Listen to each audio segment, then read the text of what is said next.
নমস্কার বন্ধুরা, বামস কিচেনে আজকে বানাচ্ছি ট্যাংরা মাছ ব্রোকলি দিয়ে ঝোল।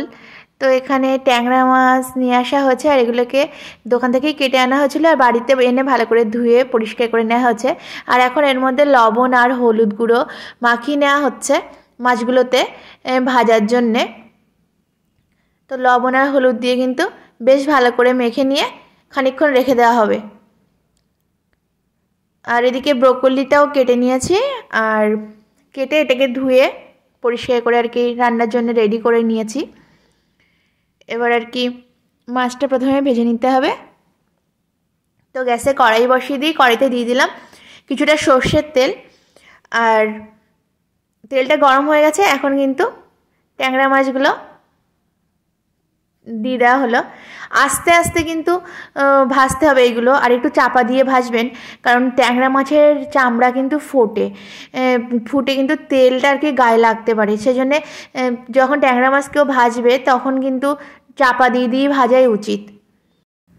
এখন কিন্তু আমার এই মাছগুলো ভাজা হয়েই গেছে, বেশ উল্টে পাল্টে কিন্তু আমি এপিট ওপিট করে ভেজে নিয়েছি। এখন এগুলোকে তুলে নিচ্ছি।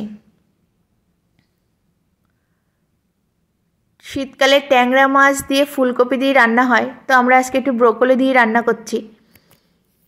তো সমস্ত মাছ কিন্তু আমি ওইভাবে ভেজে নিয়েছি, মাছ ভাজার রেডি। এবার মাছ ভাজার তেল যেটুকু ছিল ওর মধ্যে আর কি ব্রোকলিগুলো দিয়ে দিচ্ছি, কারণ ব্রোকলিটাকেও একটু ভেজে নিতে হবে।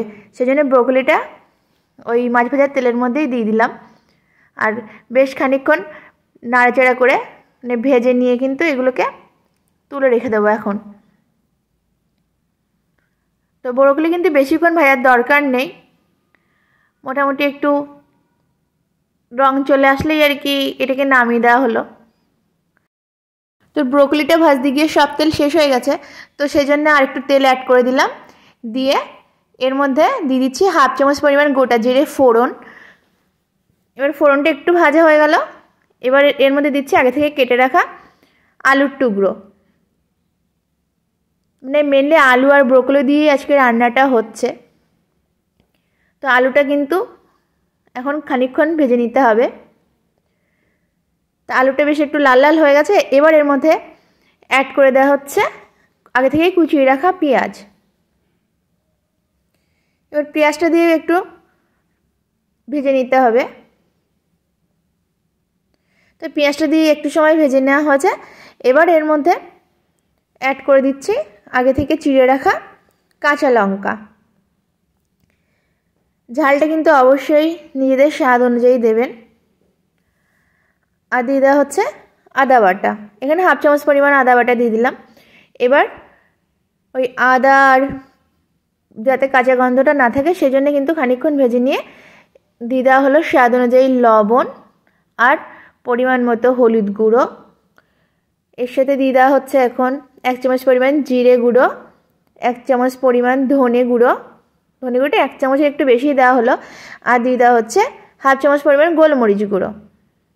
এবার এই মশলাটা যাতে ভাজতে গিয়ে পুড়ে না যায় সেজন্য একটু জল অ্যাড করে দেওয়া হলো। এবার কিন্তু সমস্ত মশলা আলুর সাথে ভালো করে কষিয়ে নিতে হবে। এবার এই মশলাটা বেশ 3-4 মিনিট ধরে কিন্তু কষিয়ে নিচ্ছি। খুব সুন্দর একটা সেন্ট বেরোচ্ছে এখন, মানে বোঝাই যাচ্ছে যে এই কষানোটা হয়ে গেছে। এবার কিন্তু এর মধ্যে ঝোলের জন্য জল অ্যাড করতে হবে। একটু বেশি করেই আর কি জল দিয়ে দিচ্ছি আমি, একটু পাতলা পাতলা ঝোলটা হবে সেই জন্যে। তো জলটা দেওয়ার পরে কিন্তু কিছুক্ষণ ফুটতে দিতে হবে।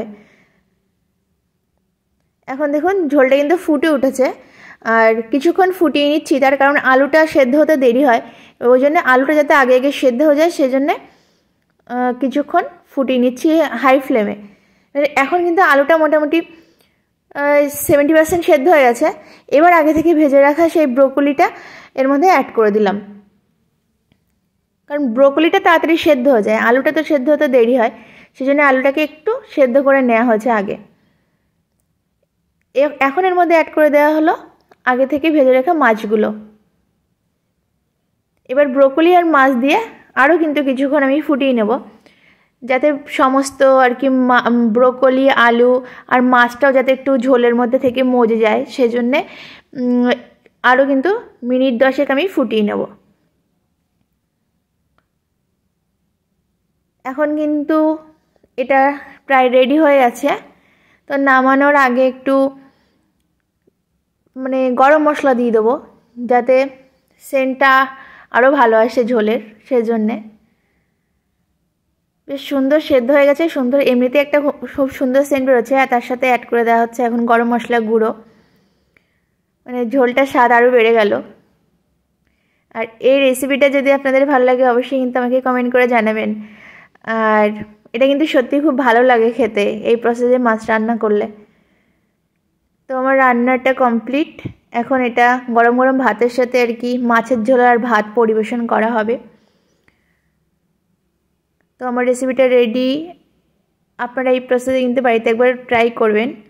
আর আজকের মতো বিদায় নিচ্ছি, সকলে ভালো থাকবেন। আবার অন্য কোনো রেসিপি নিয়ে খুব তাড়াতাড়ি চলে আসবো। টাটা সকলকে।